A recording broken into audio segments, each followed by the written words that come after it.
Well, some of it has to do with the language in which economics came to be expressed after World War II. So the emphasis on formal equilibrium modeling, mathematical modeling of equilibrium conditions. You know, in a sort of Walrasian general equilibrium state where all resources are by hypothesis already allocated to their highest valued uses, there is no role for the entrepreneur to play. There's no need for an entrepreneur. There is no, entrepreneurship is assumed away by definition. Now, Mises, of course, as many of you know, also employed a kind of general equilibrium construct, what he called the evenly rotating economy. But Mises used this construct only in a very specific and limited sense for a rather narrow purpose. He did not analyze the evenly rotating economy as the basic means of explaining market phenomena. By contrast, within mainstream neoclassical economics, formal equilibrium models are the standard tools that are used to explain all kinds of everyday economic phenomena. So if you use a formal equilibrium model, a mathematical equilibrium model, to analyze things in economics, why would you need to consider the entrepreneur? Why would you need to bring the entrepreneur into your analysis? You wouldn't. In microeconomic theory, the sort of central role played by the model of perfect competition, so-called perfect competition, and many of you have studied this in school, right? Infinitely small buyers and sellers, price takers, none of whom has any influence on prices, quantities, and so on. Again, this is a completely static model in which entrepreneurship is assumed not to exist. Okay? Now, within the last few years, 10 years, 15 years maybe, there has been a little bit of new interest in entrepreneurship within some fields of mainstream economics. There's a literature on innovation in which entrepreneurship is occasionally invoked, maybe as a synonym for innovator or innovation.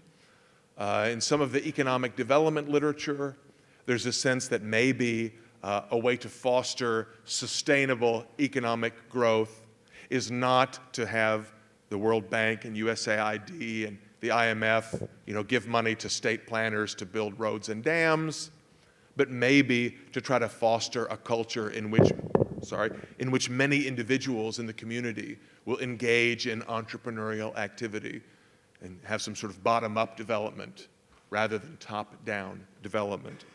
But again, even in those literatures, entrepreneurship is, well, the mainstream practitioners are a little uncomfortable with the concept. They sense that it is somehow important, but they don't quite know how to handle it.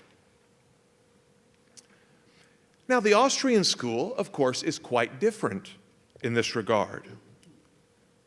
The Austrians have always given central importance to the entrepreneur in their theories, in their models of economic activity. Cantillon, I already mentioned, could be considered a sort of proto-Austrian or pre-Austrian thinker. Karl Menger, while not explaining entrepreneurship in as much detail as some later Austrians would do, nonetheless explains very clearly that that the entrepreneur is the force that is responsible, the agent responsible for allocating resources, for organizing production in a market economy. The writers, sometimes known as the Anglo-American Austrians, so writers in Britain and in the US, such as Frank Fetter, Herbert Davenport, Philip Wicksteed, to some extent John Bates Clark, provided some very fundamental analysis of the entrepreneur as a central agent in their theories of market competition and economic production. Mises, of course, devotes a lot of attention in his works, Human Action in particular, to entrepreneurship and the role of the entrepreneur. I'll discuss in just a few moments in a little bit more detail how I see Mises' conception of the entrepreneur. Murray Rothbard as well discusses entrepreneurship in great detail in Man, Economy, and State and in other works. Israel Kirzner, who was mentioned this morning, is a more recent specialist in entrepreneurship from an Austrian perspective, a sort of unique Austrian perspective. Also the less well-known 20th century economist Ludwig Lachmann, who became better known by modern Austrians for his epistemological writings, but whose most important contributions, I think, are in his development of Austrian capital theory. Discusses the entrepreneur has some very important insights on entrepreneurship in his 1956 book, Capital and Its Structure. Mises puts it as follows. Mises says, "It is impossible to eliminate the entrepreneur from the picture of a market economy. The various complementary factors of production cannot come together spontaneously. They need to be combined by the purposive efforts of men aiming at certain ends and motivated by the urge to improve their state of satisfaction." Right? That's the definition of purposeful human action, according to Mises. In eliminating the entrepreneur, one eliminates the driving force of the whole market system.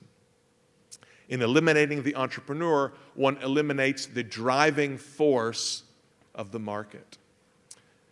You might have heard this phrase before, entrepreneurship as the driving force of the market. What does Mises have in mind with that term? He has in mind the agent that brings together the complementary factors of production, combining them in purposeful ways to achieve particular ends, namely, in a catalactic context, to make money, to earn money revenues that are in excess of money costs or expenditures. So, a little bit more detail about Mises and how Mises treats entrepreneurship. Again, there's sort of a more general or fundamental aspect of entrepreneurship, and then a more narrow and specific aspect of market or business or catalactic entrepreneurship.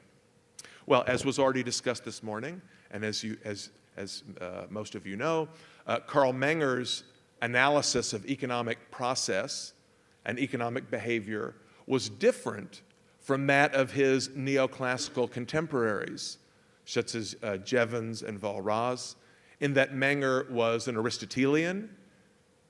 He emphasized causal relations and stressed that economics was ultimately the study of means and ends. That economic action is about the employment of scarce means to achieve specific ends. However, as was also discussed this morning, when one introduces time and uncertainty into the analysis, we recognize that the human actor, in assembling resources, in choosing among means to attain specific ends, does not know with certainty that those ends will in fact be realized. There's an investment. The investment may pay off. Maybe it doesn't pay off.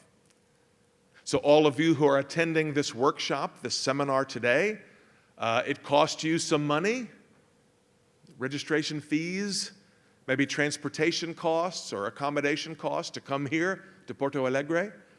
There's an investment of your time. You could be doing something else this morning instead of coming here. So you have made some expenditures up front. Why do you do it? Because you hope that you will receive a huge benefit, a subjective benefit, learning new information, improving your understanding of the Austrian tradition, seeing famous celebrity professors,